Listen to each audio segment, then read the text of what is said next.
สบายดีเด้อพ่อแม่พี่น้องทางฝั่งลาวฝั่งไทยและต่างประเทศเนาะมื้อนี้น้องน้อยก็ได้เก็บเข้าวของเนาะออกจากห้องเช่าแล้วเด้อพี่น้องซึ่งว่ามื้อนี้ก็มีข่าวดีเนาะมาบอกพี่น้อง FC ก็คือน้องน้อยนะได้งานทำแล้วเด้อพี่น้องเฮาก็สิย้ายออกแล้วเนาะบ่นี้แบบเว้าไปเว้ามาก็น้ำตาก็สิไหลพี่น้องบ่อนที่แฟนเคยอยู่แล้วก็เฮาเคยอยู่เนาะ แล้วก็มีพี่สะใภ้แล้วก็พี่ชายคือเฮานะได้บอกพี่สะใภ้แล้วก็พี่ชายไปที่เรียบร้อยแล้วเนาะว่าเฮาสิย้ายออกแล้วเฮาก็จ่ายค่าห้องอีหยังเรียบร้อยเนาะพี่น้องแล้วก็บอนที่น้องน้อยสิไปทำงานน่ะเพิ่นก็มีห้องพักให้ฟรีเนาะซึ่งว่าก็ดีอีกอย่างหนึ่งเนาะพี่น้องตอนนี้น้องน้อยก็ได้เรียกรถเนาะอ่าเอาเรียกรถแท็กซี่นะพี่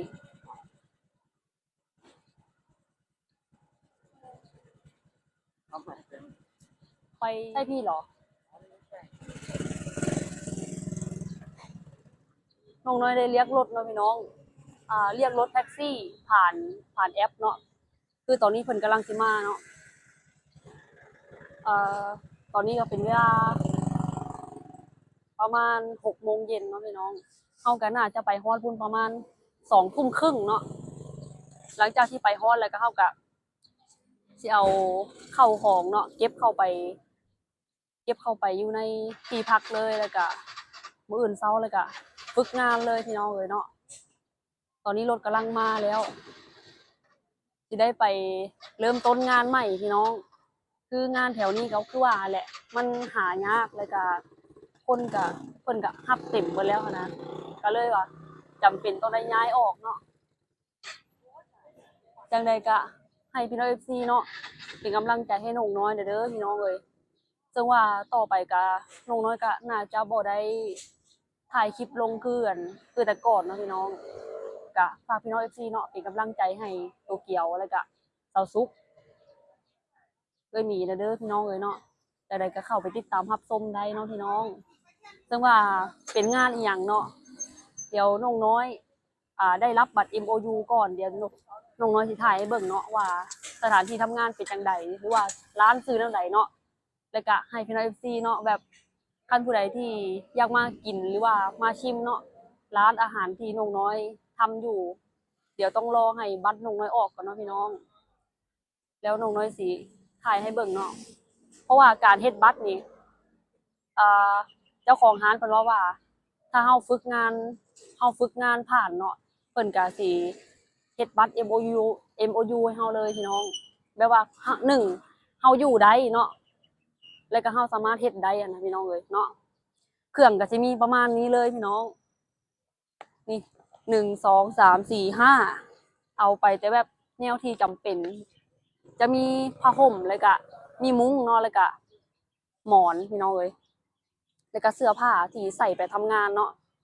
วันนี้เฮาก็สิพากันออกเดินทางเลยเด้อพี่น้องเอ้ยเนาะรถกำลังสิมาแล้วไปกันเลย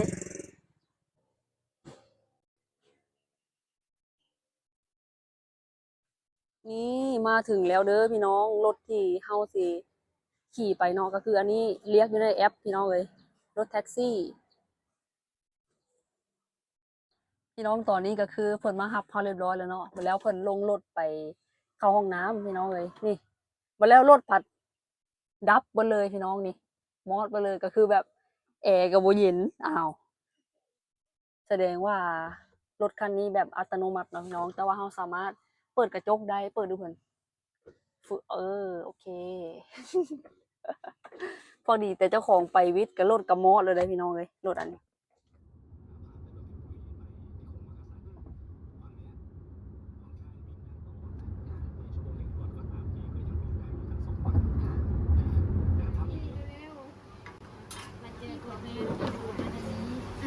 ข้ามพายขอเด้อโอเคเราจะตำซื้อกันตำอยู่ข้าวบาง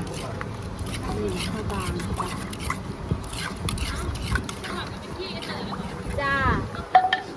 อันนี้เป็นนี่ยู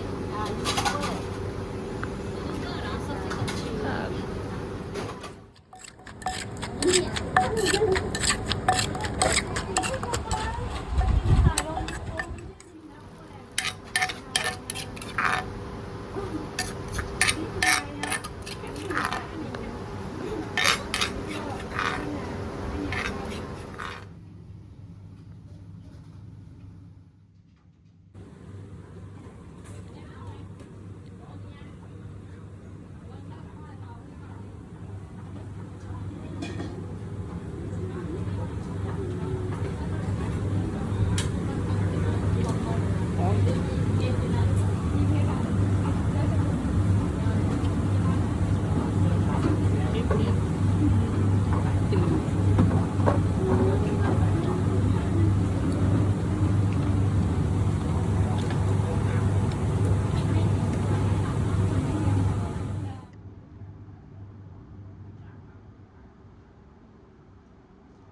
พี่น้องหลังจากที่เฮาย้ายมาแต่สมุทรปราการเนาะมื้อนี้เฮาก็ได้มาลงฝึกงานอยู่ที่ร้านอาหารชื่อดังเนาะพี่น้องอ่าเป็นร้านอาหารหยังก็เดี๋ยวเฮาอุบไว้ก่อนพี่น้องเอ้ย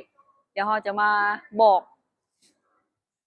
ในคลิปหน้าเนาะพี่น้องตอนนี้ยังบ่สะดวกเนาะตอนนี้ก็เลิกงานไปที่เรียบร้อยแล้วพี่น้องเอ้ยก็คือหยังวะ ที่พักอะฟรีพี่น้องแล้วก็กับข้าวเพิ่นมีให้2 มื้อเนาะวันนี้เราก็สิพากันขี่รถแท็กซี่เมื่อเนาะประมาณ3 กิโลพี่น้องเพื่อสิฮอดบ่อนพักเนาะเฮาพักอยู่อยู่บ้านเจ้าของร้านเลยเนาะพี่น้องวันนี้เราก็สิพากันกลับกันเลย พี่น้องเบิ่งบรรยากาศรู้สึกว่าคุ้นๆอยู่บ่ว่าน้องน้อยอยู่บ่อนใดตอนนี้พี่น้องเอ้ยก่อนสิเมื่อเพิ่นก็เอาข้าวมากินไหมลูกวะนี่ได้ข้าว2 ห่อเว้าลาวปนไทยนิดหนึ่งเนาะพี่น้องไปบัดนี้เราก็สิไปขึ้นแท็กซี่เมื่อบอนพักกันเลยพี่น้องเอ้ยเนาะไปเฮ็ดไร่ไถนาก็ผ่านมาแล้วพี่น้องเอ้ยแค่นี้จิบมากแม่นบ่อืมเฮ็ดได้แล้วเนาะได้ตำส้มตำมื้อนี้ก็สามารถจำได้ตำไทยเนาะแล้วก็ตำป่าตำหลวงพระบางฟ้าเก่งจังเลยก็ได้ซ้ำเลยไปทุกคนตไปอนนี้เรากำลังเสิร์ฟงานเนาะพากันกลับก่อนค่ะถ่ายเอาตัวเองด้วยนะดังไฟวะดัง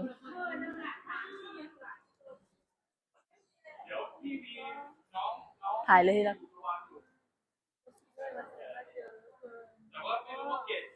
ได้ร่วมงานกันด้วย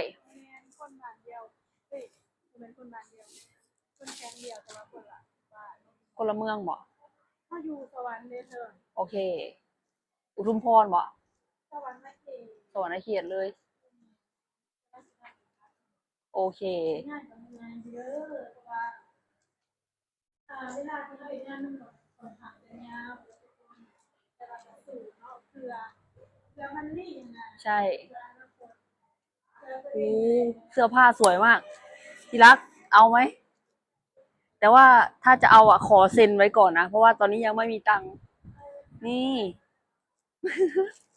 ป๊าดเสื้อเซ็กซี่ คืออันนี้นะพี่น้อง ถ้าน้องน้อยเดาผิดเนาะอ่า เสื้อที่ใส่สำหรับแบบไปร้านเหล้าเนาะสวยมาก สวยไหม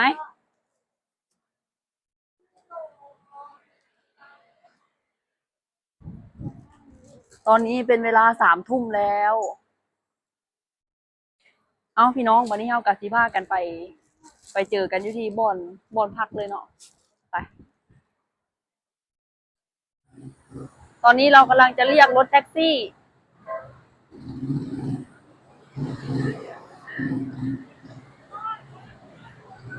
ของกินเยอะมากแต่ว่าเราเรากินมาแต่ร้านแล้วพี่น้องเลยหิวไหมหิวไหมไม่หิวโอเคเดี๋ยวเฮากับสิเมื่อ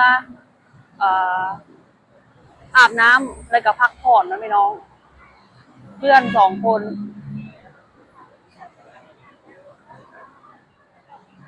อยู่เมืองศรีวิไลนี่ป้าคักพี่น้องแต่ว่าอยู่เมืองสวรรค์แต่ว่าเป็นชนชั้นติดดินพี่น้องมารับใช้หาเงินพี่น้องเอ๋ยรถแท็กซี่ก็เต็มเลยอุ้ยทางหลังนี้แม่นเพื่อนร่วมงานทางเบิดเนาะพี่น้องคนเยอะมากถ้าไม่ซีเรียสก็เดินกลับก็ได้นะเจ้าของร้านบอกเนาะ3 กิโลพี่น้องเอ้ยเพื่อย่างฮอดประมาณ4 ทุ่มผมบอกนี่ขึ้นรถกันนะทุเรียนโลละ120